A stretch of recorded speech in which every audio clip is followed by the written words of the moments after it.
반갑습니다. 비생TV 동방박사입니다. 요즘 가장 큰 이슈는 코로나 바이러스에 대한 뉴스이고 그 다음 국제 뉴스는 미국과 중국의 이념 대결인 것 같습니다.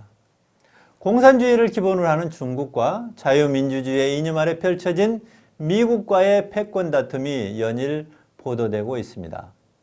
오늘 여러분들께 말씀드릴 주제는 공산주의 국가에서 태어나 개인의 존엄과 자유를 억압당하는 삶을 살면서 영혼의 물질 체험을 하고 있는 사람들에 대한 이야기입니다. 우리가 일반적으로 생각하기에는 그냥 우연하게 어느 한 국가에서 태어나 살아가고 있는 것처럼 보이지만 그 너무 우주적 관점에서 바라보았을 때 공산주의 체제 속에서 한 생을 살며 물질 체험을 하고 있는 영혼들의 삶은 결코 우연이 아닙니다. 지금까지 비생TV를 꾸준히 시청하신 분들이라면 모든 영혼은 창조주의 의식에서 탄생되었다는 이야기를 많이 들으셨을 것입니다. 창조주의 의식으로 탄생된 영혼은 인간의 육신의 옷을 입고 치열한 물질 체험을 통하여 진화를 하고 있습니다. 이렇게 탄생한 영혼은 창조주로부터 부여받은 선천적 사고 조절자의 특성에 따라 영혼의 특성이 결정됩니다. 영혼이 창조주로부터 특별한 사고 조절자를 부여받은 영혼들을 하강하는 영혼이라 하고, 영혼이 창조주로부터 일반적인 사고 조절자를 부여받은 영혼들을 상승하는 영혼이라 합니다. 하강하는 영혼들 중에 멜기세덱 그룹과 어둠의 일꾼들이 있는데, 이들은 하늘에서 특수한 훈련을 받고 지상으로 투입된 특수한 영혼 그룹입니다. 멜기세덱 그룹과 어둠의 일꾼들은 행성의 진화 로드맵에 맞는 물질 문명과 정신 문명의 천라지망을 통하여 영혼들이 물질 체험을 잘 할 수 있도록 연극 무대를 설치하는 영혼 그룹입니다. 또한 유물론 사상과 공산주의 사상을 행성에 도입하여 상승하는 영혼들이 짙은 어둠을 경험하면서 영혼의 진화를 하게 합니다. 상승하는 영혼들이 영혼의 진화를 위해 체험하는 짙은 어둠 중에 가장 난이도가 높은 것이 공산주의 사상을 체험하는 것이고, 이 과정은 영혼에겐 피할 수 없는 전공 필수 과목입니다. 영혼의 진화 과정상 영혼의 신성함을 보장하고 눈에 보이는 것만을 믿으며 창조주를 부정하는 짙은 어둠을 체험하는 다양한 과정들을 영혼의 진화 단계마다 통과해야 합니다. 이러한 짙은 어둠을 체험한 후에야 행성은 차원 상승을 할 수가 있으며 영혼들은 빛의 소중함을 배우고 정신문명 건설에 참여할 수 있습니다.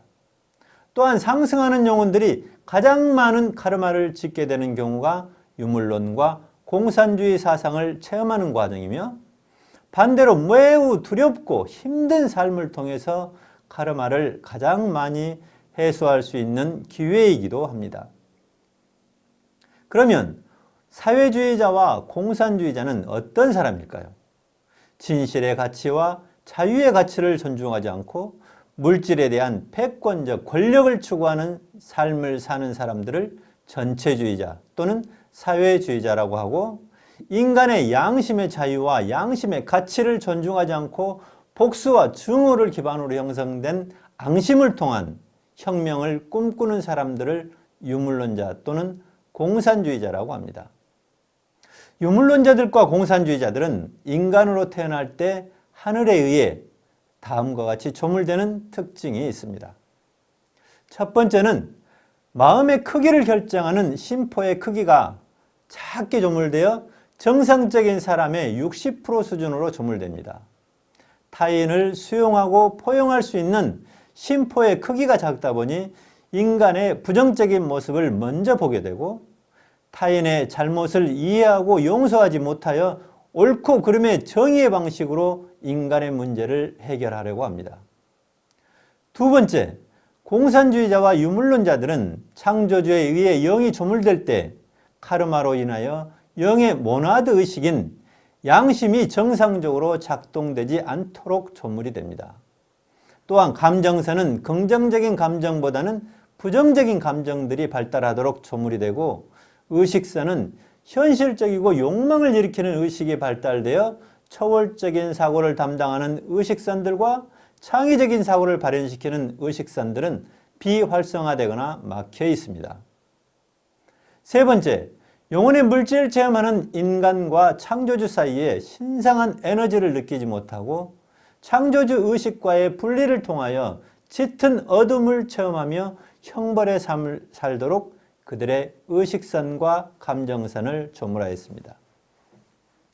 네 번째, 유물론자들은 뇌가 조물될 때 초월적인 사고의 영역을 담당하는 뇌의 특정 부분을 사용하지 못하고 한쪽의 뇌만을 사용할 수 있도록 조물이 됩니다.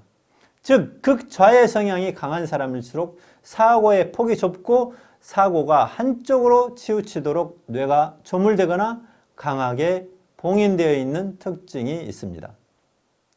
다섯 번째 특징은 하늘에 의해 유물론자들과 공산주의자들의 눈이 조물될 때 자신이 원하는 것과 눈에 보이는 것만을 인지하기 때문에 사물을 보는 시야가 매우 좁아서 인간과 사회 문제에 대한 본질을 인지하지 못하고 메타인지가 이루어지지 않아 사물을 단순하게 인지하도록 하는 특수한 렌즈가 설치됩니다.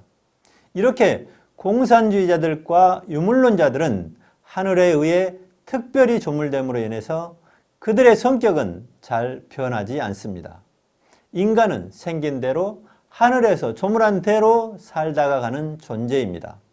같은 하늘, 같은 공간에 살면서도 나와 생각이 다르고 같은 시간에 같은 것을 보고도 나와 생각이 다른 이유입니다. 창조주의 빛으로 창조된 영혼이 창조주를 부정하고 헛된 이상을 쫓으며 물질적 욕망에 빠져 빛 한 줄기 없는 곳에서 짙은 어둠을 체험하며 소모적인 삶을 사는 것이 영혼에게는 너무나 힘든 삶의 여정입니다. 카르마가 많은 상승하는 영혼들과 하강하는 영혼들이 카르마를 가장 빨리 해소하는 방법은 유물론과 공산주의 사상을 체험하는 삶을 사는 것입니다. 그렇기 때문에 외계 행성에서 원죄를 짓고 감옥 행성인 지구 행성에 들어와 살고 있는 영혼 그룹들이 하늘을 잃어버리고 하늘이 있는 줄도 모르고 하늘과 단절된 채 두려움과 공포, 배고픔과 굶주림 속에서 유물론과 공산주의 체제를 경험하며 자신들의 카르마를 해소하고 있습니다. 영혼에게 보이지 않는 세계로 접근조차 하지 못한다는 것은 영혼에게 있어 가장 큰 비극이 됩니다. 유물론자와 공산주의자들에게 진리는 눈에 보이는 세계가 진리가 되는 것입니다. 보이지 않는 세계와 단절되고 보이지 않는 세계를 부정하고 보이는 것만을 쫓는 삶을 살면서 빛 한 줄기 없는 짙은 어둠 속에서 물질에 대한 욕망에 이끌려 소모적이고 소비적인 삶을 통해 카르마를 해소하게 되는 것입니다. 하늘을 잃어버린 인간은 욕심과 욕망에 충실한 삶을 살면서 인간은 어디에서 와서 어디로 가고 있으며 왜 살고 있는지 어떻게 살아야 하는가에 대한 궁극적인 질문을 포기하며 욕망의 노예가 되어 물질의 풍요로움이 주는 달콤함에 빠져 인생을 살게 됩니다. 그 결과 인간은 타인의 자유의지를 심각하게 침범하게 되면서 많은 카르마를 쌓게 됩니다. 하늘이 펼쳐놓은 천라지망 속에서 아무것도 모르는 채 눈에 보이는 것만을 믿으며 인간의 불완전한 이상이 만들어 놓은 유물론과 공산주의라는 천라지망에 갇힌 영혼들은 각자의 의식 수준에 따라 어둠 속에서 빛을 찾아가는 처절한 영혼의 물질 체험을 하고 있는 것입니다.